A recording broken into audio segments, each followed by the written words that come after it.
ಧರ್ಮಸ್ಥಳ ಗ್ರಾಮದ ಸುತ್ತ ಅನೇಕ ಕೊಲೆಗಳಾಗಿ ಹೋಗ್ಬಿಟ್ಟಿದೆ. ಹೆಣ್ಣು ಮಕ್ಕಳ ಮೇಲೆ ಅತ್ಯಾಚಾರ ಆಗಿ ಹೋಗ್ಬಿಟ್ಟಿದೆ. ಭೂಮಿಯನ್ನ ಕಬಳಿಕೆ ಮಾಡಲಾಗಿದೆ. ಈ ಭೂಮಿ ಕಬಳಿಕೆ ಸಲುವಾಗಿ ಕೂಡ ಕೊಲೆಗಳಾಗಿ ಹೋಗಿದೆ. ಇಂಥದ್ದೊಂದು ಆರೋಪ ದಶಕಗಳಿಂದ ಧರ್ಮಸ್ಥಳ ಗ್ರಾಮದ ಸುತ್ತಲೂ ಕೂಡ ಕೇಳೋಕ್ ಸಿಗ್ತಾ ಇತ್ತು. ಆಗಿಂದಾಗೆ ರಾಜ್ಯಾದ್ಯಂತ ಆ ಪ್ರತಿಭಟನೆಯ ಇದರ ಕುರಿತಾಗಿ ತನಿಖೆ ಆಗಬೇಕು ಅನ್ನೋ ಆಗ್ರಹದ ಧ್ವನಿ ಕೂಡ ಮಾರ್ದನಿಸ್ತಾ ಇತ್ತು. ತನಿಖೆ ಸ್ಥಳೀಯ ಮಟ್ಟದಲ್ಲಿ, ಪೊಲೀಸ್ ಠಾಣಾ ಮಟ್ಟದಲ್ಲಿ ಅಥವಾ ರಾಜ್ಯ ಮಟ್ಟದಲ್ಲಿ ನಡೀತಾ ಇದೆ. ಆದ್ರೆ ಈ ತನಿಖೆ ಒಂದು ಲಾಜಿಕಲ್ ಎಂಡ್ಗೆ ಹೋಗ್ತಾ ಇಲ್ಲ. ತಪ್ಪಿತಸ್ಥರು ಯಾರು ಅಂತ ಗೊತ್ತಿದ್ರೂ ಕೂಡ ಅವರ ವಿರುದ್ಧ ಕ್ರಮ ಕೈಗೊಳ್ಳಿಕ್ಕಾಗ್ತಾ ಇಲ್ಲ. ಇಲ್ಲಿ ಒತ್ತಡ ವರ್ಕ್ ಆಗ್ತಾ ಇದೆ, ರಾಜಕೀಯ ಪ್ರಭಾವ ವರ್ಕ್ ಆಗ್ತಿದೆ. ಹೀಗೆ ಆರೋಪಗಳ ಮೇಲೆ ಆರೋಪ ವರ್ಷಗಳಿಂದ ಕೇಳೋಕ್ ಸಿಗ್ತಾ ಇದೆ. ಇದೆಲ್ಲದಕ್ಕೂ ಒಂದು ಮುಕ್ತಿ ನೀಡಬಲ್ಲ, ಈ ಎಲ್ಲ ಪ್ರಶ್ನೆಗಳಿಗೆ ಉತ್ತರವನ್ನ ಕೊಡಬಲ್ಲ ಒಂದು ತನಿಖೆ ಆಗ್ಲೇಬೇಕು ಅನ್ನೋ ಬಹು ನಿರೀಕ್ಷೆ ಇತ್ತು. ಆ ನಿರೀಕ್ಷೆಗೆ ಇದೀಗ ಉತ್ತರ ಸಿಗೋ ಕಾಲ ಸನ್ನಿಹಿತವಾಗ್ತಾ ಇದೆ. ಇವತ್ತು ಅಧಿಕೃತವಾಗಿ ಈ ಅನಾಮಧೇಯ ವ್ಯಕ್ತಿ ಕೊಟ್ಟ ದೂರು, ತಾನೇ ನೂರಾರು ಶವಗಳನ್ನ ಹೂತಾಕಿದ್ದೇನೆ ಅಂತ ಹೇಳಿ ಕೊಟ್ಟ ದೂರು, ಈ ದೂರಿನ ವಿಚಾರದಲ್ಲಿ ಎಸ್ಐಟಿ ತನಿಖೆಯನ್ನ ಪ್ರಾರಂಭ ಮಾಡಿದೆ. ಹಾಗಾದ್ರೆ ಈ ತನಿಖೆಯಿಂದ ನಾವೇನನ್ನೆಲ್ಲ ನಿರೀಕ್ಷೆ ಮಾಡಬಹುದು, ತನಿಖೆ ಯಾವ ರೀತಿ ಸಾಗ್ತಾ ಇದೆ, ಯಾವ ರೀತಿ ಸಾಗೋ ಸಾಧ್ಯತೆ ಇದೆ, ಇದನ್ನ ಇವತ್ತಿನ ಚರ್ಚಾ ವಿಚಾರವಾಗಿ ಕೈಗೆತ್ತಿಕೊಂಡಿದ್ದೀವಿ. ಚರ್ಚೆಯನ್ನ ಬ್ರೇಕಿಂಗ್ ಅಪ್ಡೇಟ್ ಮೂಲಕ ಪ್ರಾರಂಭ ಮಾಡ್ತಾ ಕೊನೆಗೂ ಶುರುವಾಯಿತು ಬಹು ನಿರೀಕ್ಷಿತ ತನಿಖೆ. ಎಸ್ಐಟಿ ಮುಂದೆ ಹಾಜರಾಗಿದ್ದಾನೆ ಆ ಅನಾಮಧೇಯ ವ್ಯಕ್ತಿ. ಧರ್ಮಸ್ಥಳ ಸುತ್ತಲ ನಿಗೂಢತೆ ಅಲ್ಲಿಗೆ ಬಯಲಾಗ್ಬಿಡುತ್ತಾ? ನೂರಾರು ಶವಗಳ ರಹಸ್ಯ ತೆರೆದುಕೊಳ್ತಾ ಹೋಗುತ್ತಾ? ಪ್ರಾಥಮಿಕ ತನಿಖೆ ವೇಳೆನೆ ನೂರಾರು ಪ್ರಶ್ನೆಗಳು ಎದುರಾಗಿದೆ. ಆತ ಕೆಲಸಕ್ಕೆ ಎಲ್ಲಿ ಸೇರಿದ್ದ, ಯಾವಾಗ ಸೇರಿದ್ದ, ಆ ರೀತಿಯ ಪ್ರಶ್ನೆಯಿಂದ ಹಿಡಿದು ಶವವನ್ನ ಹೂತಾಕಿದ್ದು ಯಾವಾಗ, ಯಾರ ಅಣತಿಯ ಮೇರೆಗೆ, ಇದಕ್ಕೆ ಸಹಾಯ ಮಾಡಿದವರು ಯಾರು, ಇಲ್ಲಿವರೆಗೂ ಅನೇಕ ಪ್ರಶ್ನೆಗಳನ್ನ ಕೇಳಲಾಗ್ತಾ ಇದೆ. ಬೆಳಗ್ಗೆ 11 ಗಂಟೆಗೆ ಮಂಗಳೂರಿನಲ್ಲಿರ್ತಕ್ಕಂಥ ಎಸ್ಐಟಿ ಕಚೇರಿಗೆ ಎಂಟ್ರಿ ಕೊಟ್ಟ ಈ ವ್ಯಕ್ತಿ ಈ ಕ್ಷಣದವರೆಗೂ, ನೀವು ಈ ವಿಚಾರವನ್ನ ಚರ್ಚೆ ಮಾಡ್ತಿರೋ ಸಂದರ್ಭದವರೆಗೂ ಕೂಡ ಆತನ ವಿಚಾರಣೆ ಮುಂದುವರೆದಿದೆ. ಅಲ್ಲಿಗೆ ಸಂಪೂರ್ಣ ಮಾಹಿತಿ ಸಂಗ್ರಹ ಆಗಿ ಹೋಗ್ಬಿಡುತ್ತಾ, ಈ ಕುತೂಹಲ ಇದೆ. ಚರ್ಚೆಯನ್ನ ಪ್ರಾರಂಭ ಮಾಡ್ತಾ ಚರ್ಚೆಯಲ್ಲಿ ನಮ್ಮ ಜೊತೆಯಲ್ಲಿ ನಿವೃತ್ತ ಹಿರಿಯ ಪೊಲೀಸ್ ಅಧಿಕಾರಿ ಸಂಗ್ರಾಮ್ ಸಿಂಗ್ ಅವರಿದ್ದಾರೆ. ಸರ್ ನಮಸ್ಕಾರ, ಕಾರ್ಯಕ್ರಮಕ್ಕೆ ಸ್ವಾಗತ. ಹಾಗೆ ಹಿರಿಯ ವಕೀಲರು ದಿವಾಕರ್ ಸರ್ ಇದ್ದಾರೆ. ಸರ್ ನಮಸ್ಕಾರ, ಕಾರ್ಯಕ್ರಮಕ್ಕೆ ಸ್ವಾಗತ. ವಿಧಿವಿಜ್ಞಾನ ತಜ್ಞರಾದ ದಿನೇಶ್ ರಾವ್ ಸರ್ ಕೂಡ ಜಾಯಿನ್ ಆಗಿದ್ದಾರೆ. ಸರ್ ನಮಸ್ಕಾರ, ಕಾರ್ಯಕ್ರಮಕ್ಕೆ ಸ್ವಾಗತ.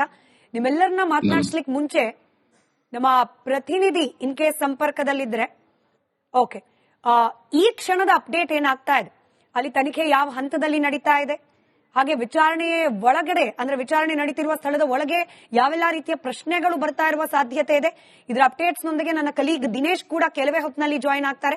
ಚರ್ಚೆಯನ್ನ ಕ್ವಿಕ್ ಆಗಿ ಪ್ರಾರಂಭ ಮಾಡ್ತೀನಿ.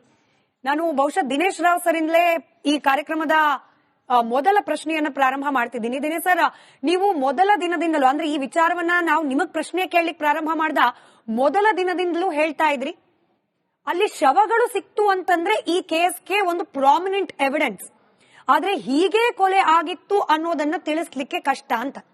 ಈಗ ತನಿಖೆ ಅಂತೂ ಪ್ರಾರಂಭ ಆಗಿದೆ, ಆದ್ರೆ ಈತನನ್ನ ಕರ್ಕೊಂಡು ಹೋಗಿ ಸ್ಥಳ ಮಹಜರು ಯಾವಾಗ ಅನ್ನೋದು ಇಡೀ ರಾಜ್ಯದ ಜನರಿಗೆ ಕುತೂಹಲ ಆಗಿ ಕಾಡ್ತಾ ಇರುವ ಪ್ರಶ್ನೆ. ಈ ಸ್ಪಾಟ್ ಮಹಜರು ಅನ್ನೋದು ತಕ್ಷಣಕ್ಕೆ ಮಾಡಬೇಕು ಅನ್ನೋ ಅನಿವಾರ್ಯತೆ ಇದೆಯಾ? ಯಾವಾಗ ಮಾಡಬಹುದು, ಹೇಗ್ ಮಾಡ್ತಾರೆ?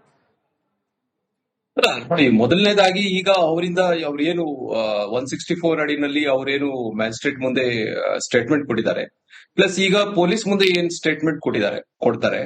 ಸೊ ಇದರ ಆಧಾರದ ಮೇಲೆ ಇದು ಒಂದು ಭಾಗ. ಎಲ್ಲದಕ್ಕಿಂತ ಇಂಪಾರ್ಟೆಂಟ್, ನಾನು ಮೊದಲು ಹೇಳ್ತಾ ಇದ್ದೆ, ಯಾವ್ದು ಡೆಸಿಗ್ನೇಟೆಡ್ ಅಂದ್ರೆ ಎಲ್ಲಿ ಅವರು ಊತಿದ್ದಾರೆ ಅಂತ ಐಡೆಂಟಿಫೈ ಮಾಡ್ತಾರೆ ನೋಡಿ, ಗ್ರೇವ್. ಆ ಗ್ರೇವ್ ನ ಸೆಕ್ಯೂರ್ ಮಾಡೋದು I think the SIT's is foremost duty. Then comes the other processes ಅಂದ್ರೆ ಏನು, ಅವ್ರು ಇನ್ನ ಸ್ಟೇಟ್ಮೆಂಟ್ ರೆಕಾರ್ಡ್ ಮಾಡೋದಾಗ್ಲಿ, ಇಲ್ಲ ಮ್ಯಾಜಿಸ್ಟ್ರೇಟ್ ಇಂದ ಅವರು getting the permission are the order from the magistrate for exhumation. So ಇದೆಲ್ಲ ಸಬ್ಸಿಕ್ವೆಂಟ್ ಪ್ರೋಸೆಸ್.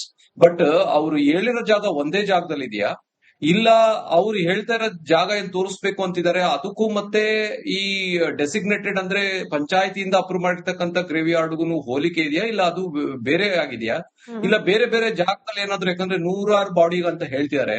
ಸೊ ಒಂದೇ ಕಡೆ ಇರ್ಲಿಕ್ಕೆ ಅಸಾಧ್ಯ. ಸೊ ಇದು ಒಂದು. ಬಟ್ ಇದೆಲ್ಲ ಸೆಕ್ಯೂರ್ ಮಾಡಿ, ಆ ಜಾಗ ಸೆಕ್ಯೂರ್ ಮಾಡಿ, ಕಾರ್ಡನ್ ಆಫ್ ಮಾಡಿ, ಸೊ ಅದನ್ನ ಮೇಂಟೈನ್ ಮಾಡೋದು I think the foremost duty ತದನಂತರ the process due process will start.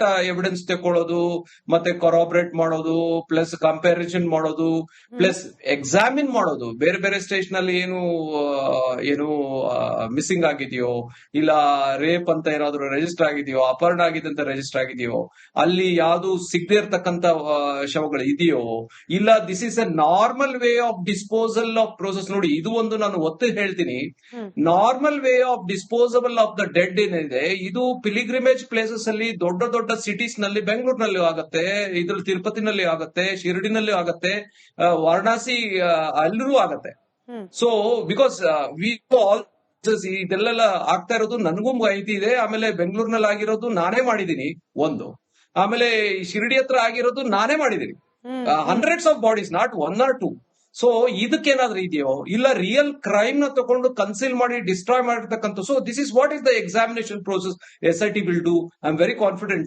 ಈಗ ಆಮೇಲೆ ಒಂದು ಆಶ್ಚರ್ಯ ಅಂದ್ರೆ, ನಾನು ಮುಂಚೆನೂ ನಾವು ಡಿಸ್ಕಸ್ ಮಾಡಿದ್ವಿ, ಒಬ್ಬನೇ ಹಳ್ಳನ್ನು ತೆಗ್ದಿರೋದು ಅವರೇ, ಊತಿರೋದು ಹಾಗೆ, ಇದು ಮ್ಯಾನ್ಲೆ ಇಸ್ ಇಟ್ ಪಾಸಿಬಲ್? ಸೊ ಅದು ಒಂದು ವಿಚ್ ಇಸ್ ನಮಗ್ ಗೊತ್ತಿರಂಗೆ ನಾವು ಇಷ್ಟು ನೂರಾರು ಬಾಡಿ, ಈಗ ಬೆಂಗಳೂರಿನಲ್ಲೂ ನಮ್ಮ ಹುಡುಗರು ಇದ್ದಾರೆ, ನಮ್ಮ ಮಾರ್ಚರಿ ಹುಡುಗರು ಇದ್ದಾರೆ. ಈಗ ಅನ್ಐಡೆಂಟಿಫೈಡ್ ಅನ್ಕ್ಲೇಮ್ ಬಾಡೀಸ್ ನ ಡಿಸ್ಪೋಸ್ ಮಾಡೋದು, ಸೊ ಅವ್ರು ಒಬ್ಬರಂತೂ ಸಾಧ್ಯನೇ ಇರ್ತಿರ್ಲಿಲ್ಲ. ಸೊ ಹೌ ಈ ಅಲೋನ್ ಡಿಡ್ ಇಟ್ ಅನ್ನೋದು ಇದು ಒಂದು ಪ್ರಶ್ನೆ.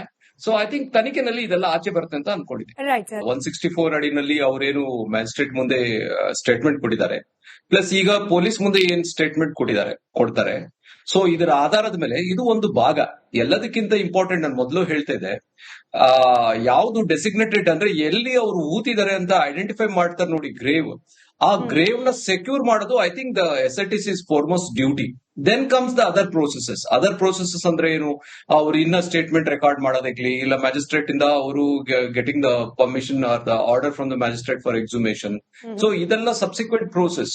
ಬಟ್ ಅವರು ಹೇಳಿರೋ ಜಾಗ ಒಂದೇ ಜಾಗದಲ್ಲಿ ಇದೆಯಾ, ಇಲ್ಲ ಅವ್ರು ಹೇಳ್ತಾ ಇರೋ ಜಾಗ ಏನ್ ತೋರಿಸ್ಬೇಕು ಅಂತಿದ್ದಾರೆ, ಅದಕ್ಕೂ ಮತ್ತೆ ಈ ಡೆಸಿಗ್ನೇಟೆಡ್ ಅಂದ್ರೆ ಪಂಚಾಯತಿಯಿಂದ ಅಪ್ರೂವ್ ಮಾಡಿರ್ತಕ್ಕಂಥ ಗ್ರೇವ್ ಯಾರ್ಡ್ಗೂ ಹೋಲಿಕೆ ಇದೆಯಾ, ಇಲ್ಲ ಅದು ಬೇರೆ ಆಗಿದೆಯಾ, ಇಲ್ಲ ಬೇರೆ ಬೇರೆ ಜಾಗದಲ್ಲಿ ಏನಾದ್ರು, ಯಾಕಂದ್ರೆ 100 ಬಾಡಿ ಅಂತ ಹೇಳ್ತಿದ್ದಾರೆ.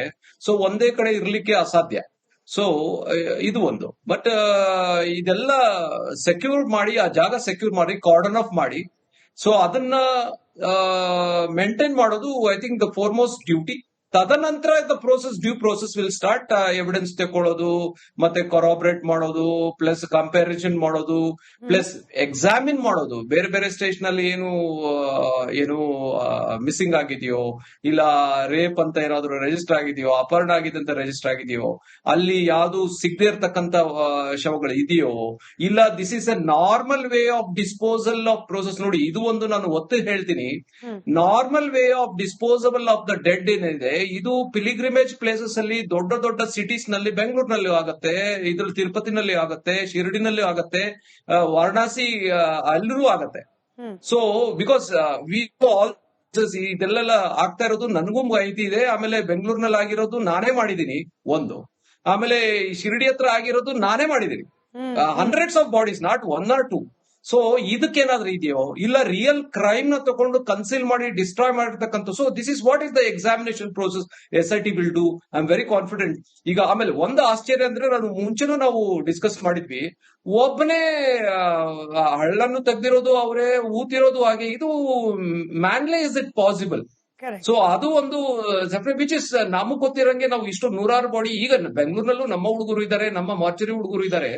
ಈಗ ಅನ್ಐಡೆಂಟಿಫೈಡ್ ಅನ್ಕ್ಲೇಮ್ ಬಾಡೀಸ್ ನ ಡಿಸ್ಪೋಸ್ ಮಾಡೋದು, ಸೊ ಅವ್ರು ಒಬ್ಬರಂತೂ ಸಾಧ್ಯನೇ ಇರ್ತಿರ್ಲಿಲ್ಲ.